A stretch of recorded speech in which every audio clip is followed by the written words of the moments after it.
Hi guys, new video from me. Semen retention as a rope to God. Now, what does this mean? Why does it mean? How does it mean? Why have I put this title up there? So, the reason for the title of this video, I read a wonderful book midway through last year. It's called Shaking Medicine by Bradford Keeney. He's a retired American academic, and he was on a wonderful mission to find God by shaking. So this is trembling the body, and he would find out there are certain communities, global communities all over the world that shake and tremble as a way to worship, connect, embrace and be with God or higher power or higher presence. It is a really, really wonderful book, and I'll put the link in my bio. So I urge you to read it if you're interested in all things holy. So he would go to visit people like the Shakers of St. Vincent in the Caribbean, and if you've heard the religious groups, the Quakers and the Shakers, many have heard of them. This is where it came from. When you quake, you're like that. When you're shaking, like that. And when you're shaking, you're really falling into a form, almost like you're letting go of the control, and you're ceding control to God. And Bradford Keeney, he went to the Kalahari Desert, I think, or Botswana, and he'd meet the San Bushmen, and he spent many months there. And they would have this saying, is they would shake as a rope to God. So the Kalahari Bushmen, from my understanding from this book, they're one of the oldest lineages that can still be traced back. I think they can be traced back 100,000 years to their ancestors. So when they shook in their weekly ceremonies, normally on a Saturday night, they would play drums, they'd play percussion, and they'd all be shaking like this. And that was as a homage to their ancestors going back so many generations, 100,000 years. And it would also be worship and connectivity as a rope to God. And they would call it a rope to God. So if you imagine it was a literal rope from the ground themselves into the spirit and into the sky where they believed their higher power or God was, they would say this is a rope to God. Now I borrowed this title and I'm using it for what we're talking about here, semen retention. So I believe semen retention is a rope to God. And this is my story of how I found this kind of rope to God, this kind of purity in me. So before I get into it, guys, this is going to be around a little bit of a strange awakening I've been having in the last maybe 2 to 3 months or so. And it's going to be talking a little about Christianity, a little bit of holiness, a little bit about God or the higher power or whatever a higher power or a creator is in your description and in your lexicon out there. So if I was to say maybe even a year ago or 6 months ago, I'd be doing a video on YouTube speaking about God or higher power or Christianity, I would have been like, well, there's another strange thing. And previous to that, whenever anyone spoke about Christianity, I'd be like turning off a bit, not really for me. But I've really come full circle, and I'm a lot more interested, almost maybe excited a bit, about these new discoveries of mine.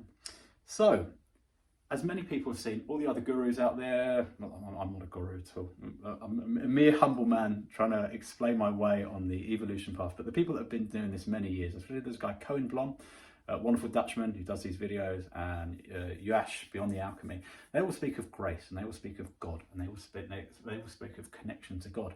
And I too have realised I have the similar understanding or similar realizations or insights, I have to say, into nature. When someone gets into semen retention, it's asking for that grace, it's purifying, it's cleansing within. And that for me has opened up this gateway to connect to what I call a higher power or God. So I've just got my notes down here. So as many of you from my previous videos, was in the PMO world for 30 years. I mean, it's an ongoing thing I'm working with. I'm so much better at it. And I'm really starting to clean up some of my stuff, and I have cleaned up a lot of my stuff around lust. And I think those have been on the semen retention journey. Maybe those have been in the fellowship, like Alcoholics Anonymous, Sexaholics Anonymous, Narcotics Anonymous, all the anonymous meetings. They will lean very heavily on asking God, asking a higher power in your own understanding to bring you through, to pull you up, to really pull you through some of the bad times that you'll be facing, asking for grace, asking for presence, asking for love and holiness. So when you've got an urge to maybe act out with PMO, drink, use narcotics, be codependent, some of the other dependency groups out there, God can bring you through, God connect you through. And so I really, really struggled for the first 18 months with semen retention. And it wasn't until I started praying and I wasn't starting to believe that there was this holy power, this higher power that could really lift me through with grace, that would help me overcome and slay a lust demon that was there. And I have to say, part of my newfound breakthroughs and more success with semen retention have been because I've been praying almost every night, sometimes for 30 seconds or a minute, sometimes for 5 minutes. I've been connecting to God regularly. I've been feeling, it's almost like I have a channel open. It can be opened at any time by anyone, I think, to speak to God or a higher power, or even your higher self, if you like that. You've got your lower self down here, and you've got your higher self who's thinking of your best intentions for yourself. And so when I've been connecting with God, it's really helped me to bring me through more success. When I've been having incredibly strong urges, like I'm frying in an electric chair, speaking and being with God has really, really helped me come through these urges, kind of urging on and praying for God's will, God's help, God's support to bring me through these urges. And that's been a really helpful thing to help me bring a lot more abundance, I would say, and a lot more energy in with this semen retention as well. I can't sound perfect, guys, but yeah, it's kind of really helped me move things on a bit. And it kind of made me realise this idea of the cleansing of lust. I've really started to cleanse it. It's almost been like a dark shamanic or demonic entity in me, like checking out lust. I can't say it's moved completely, gone completely, like I'm still working through things, but I'm much, much, much better, much more cleaner and purer. And it's almost like these impurities have been transformed. I'm starting to see, maybe I was very much in the shadow or the dark aspects of lust, and now I really feel I'm coming back to its lighter qualities of love, of understanding, and being much better with lust in general, guys. So it's almost like semen retention offers this chance of transforming lust. What once was before quite dark and nebulous, and you really can't get over it, wasn't very good for your life or beneficial for your life, can be harnessed, and the power can be harnessed to move through to much higher dimensions of happiness and well-being, to be used however you want, guys. I've got a transmutation video, the previous video to this, where I speak about all the ways you can transmute some of the energy you got, the energy you have. And it really reminded me, I was speaking to a friend over Christmas, and if you remember the old message, I don't know if this is in America, but in the UK, it was, if you masturbate too much, you will go blind. And I was like, probably not. No, I don't think people are going to be losing their eyesight. This is the old thing.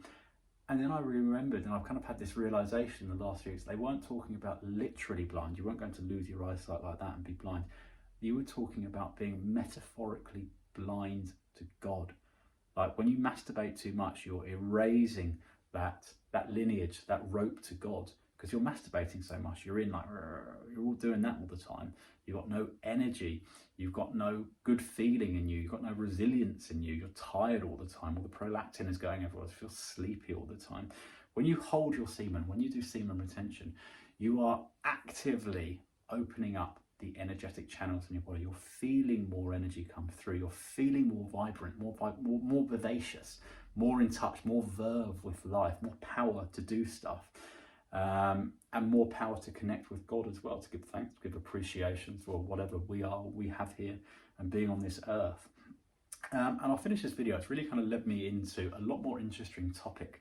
It says the 7 deadly sins, or the 7 cardinal sins. Now, some of you, maybe many of you, have seen the film Seven, 1995, with Brad Pitt and Morgan Freeman and Gwyneth Paltrow. Wonderful, wonderful film.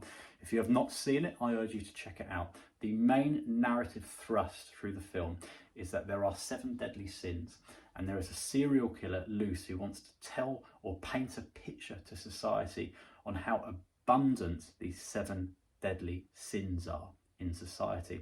So it's a reasonably gruesome film. It's more psychologically terrorizing, but I would definitely recommend it out if you have the stomach for it. And I remember seeing this 30 years ago, this film, and I thought, that's a great film. I didn't really get it. And it's only until I've started really getting into semen retention, purifying, clearing up and transforming the lust, that I wondered, well, if I'm much better at this lust game, or this lust sin, what other of these 7 deadly sins can I also clear up or look into or integrate or heal in some way? And so the list I've got down here, guys: pride, envy, anger, gluttony, lust, greed, and sloth. Now they have cardinal virtues as well, which is kind of like, you could say the list I just read out is the shadow side, and the cardinal virtues are the light side. So for sloth, it would be to work harder. To greed, it would be to be more generous, to give more. For lust, it would be more chastity, as probably men who are watching this video would know a lot more. For anger, it's to be more controlled with your temper, be more patient is the word. For envy, it's again to be more generous with your words, generous with your thoughts. In fact, no, the ultimate here is to be more content with yourself. And for pride, it's the understanding that we're all different, and we all got different skills and different goals, and we were given different gifts in this life.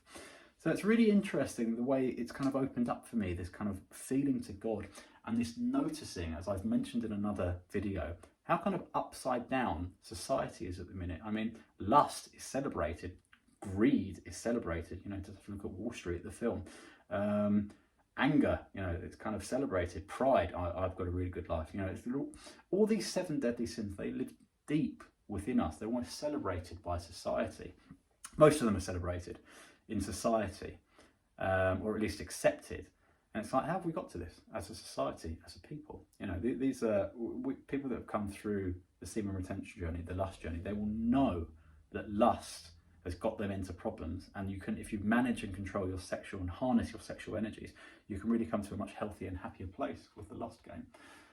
So yeah, so this is just in effect a video, guys, of just telling how I've connected more with God, and maybe how you can as well out there, and how semen retention can be this wonderful rope to God, if you feel it's want to, or a higher power, or if not, maybe not, guys. I mean, maybe this is just my perspective. God and connecting more to a religious sense or a holier sense has really helped me improve with my lusting and my PMO and semen retention.